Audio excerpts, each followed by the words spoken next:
Welcome back, viewers. Let's now tell you about the scorching grip of summer, because one district in Uttar Pradesh is making global headlines for all the wrong reasons. Banda is emerging as the hottest city in the world twice, and in Asia multiple times in the past month, with temperatures repeatedly crossing 47 to 48 degrees Celsius last month. And experts warn that this is no longer just a weather story but a growing environmental crisis, turning the region into a man-made heat island. The district has recorded some of the highest temperatures in the world this summer, including 47.6 degrees Celsius and even 48.2 degrees on multiple occasions. Meteorologists point to the dry westerly winds from the Thar Desert, clear skies and intense solar radiation as key reasons behind the heat surge.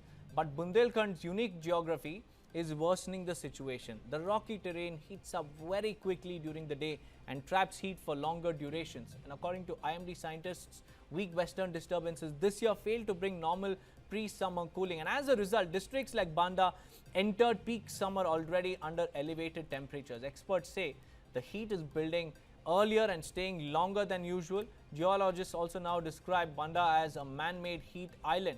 The reasons go beyond weather into human activity and even environmental degradation.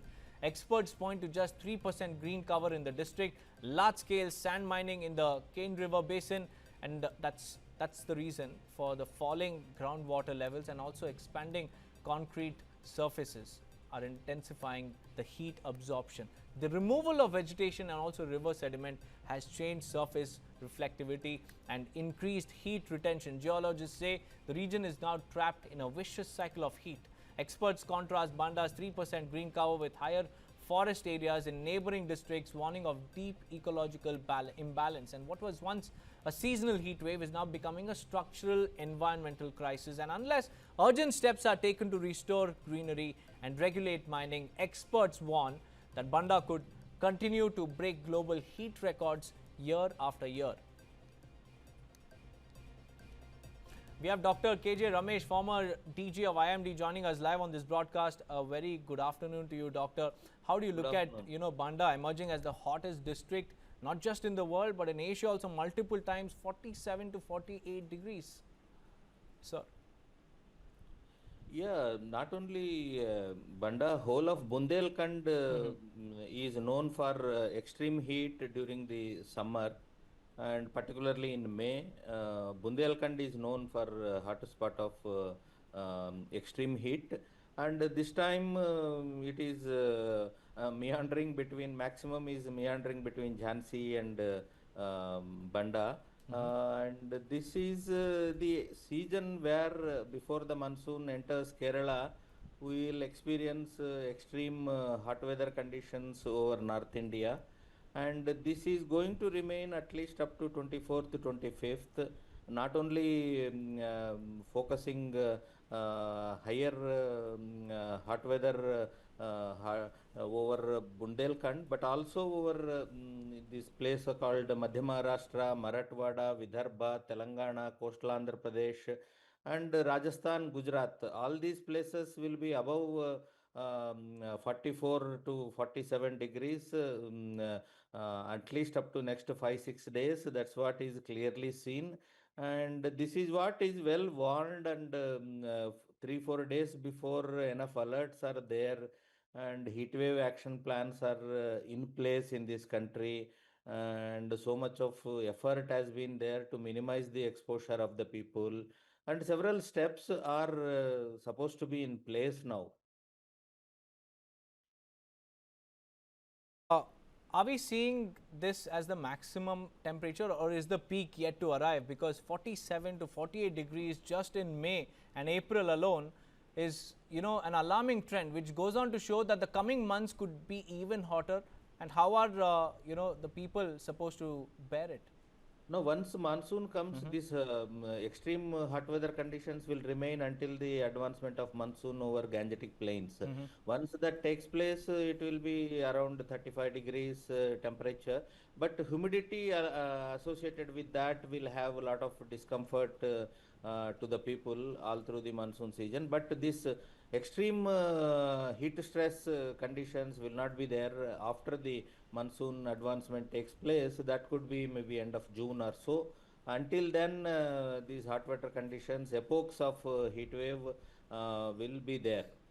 Okay. Doctor, the pre-summer cooling that was supposed to arrive, that was also absent. And what about the arrival of monsoons? Will that be delayed? Is there a western disturbance that we're looking at?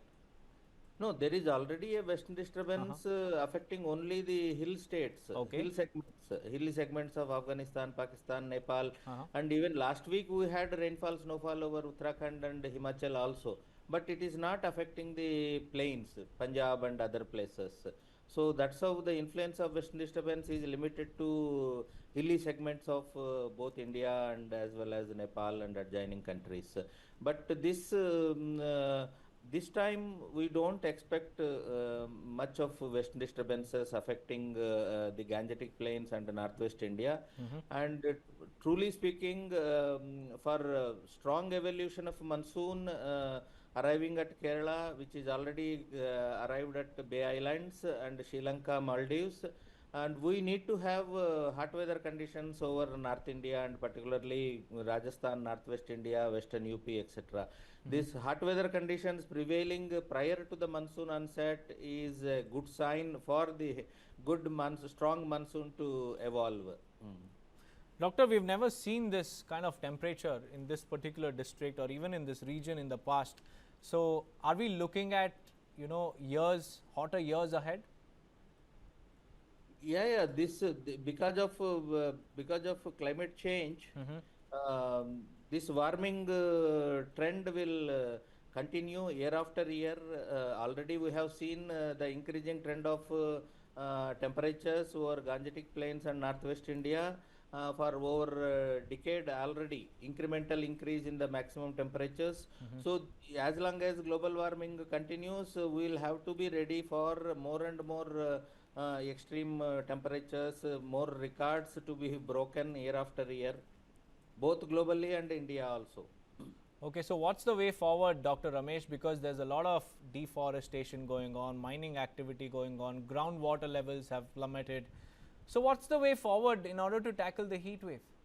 Heat wave has got 2-3 things to be done now. Many things what you have just mentioned are almost became to a stage of irreversible situation.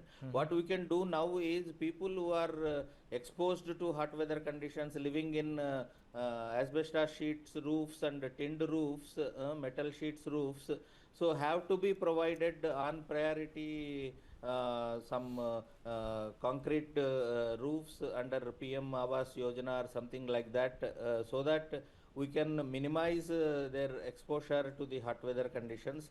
And then safe drinking water is access to that safe drinking water is most essential when groundwater is already below critical level. So ensuring clean and safe drinking water is another important aspect to avoid dehydration and other related health related heat stress related morbidities to the people.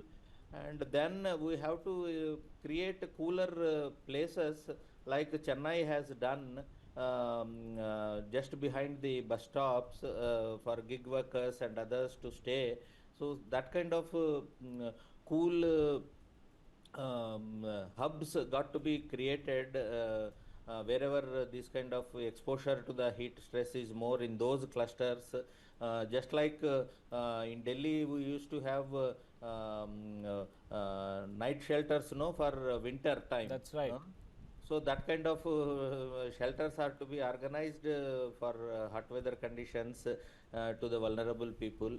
So some such extra initiatives are required to minimize the exposure of the people, particularly drinking water and shelter, relatively cool shelter, where asbestos sheets roofs and tinned roofs are there. People, we know those clusters, so we have to take steps. Right, Dr. KJ Ramesh, you're saying that this is probably, the first time, but not the last time. There are hotter years ahead. And the key takeaway in this conversation, viewers, is that you need to keep yourself hydrated because there are irreversible damages that have been done to the environment. And climate change is real. It is here to stay. And the times are going to get tougher in the days to come. But thank you, Dr. KJ Ramesh, for joining us on this live broadcast.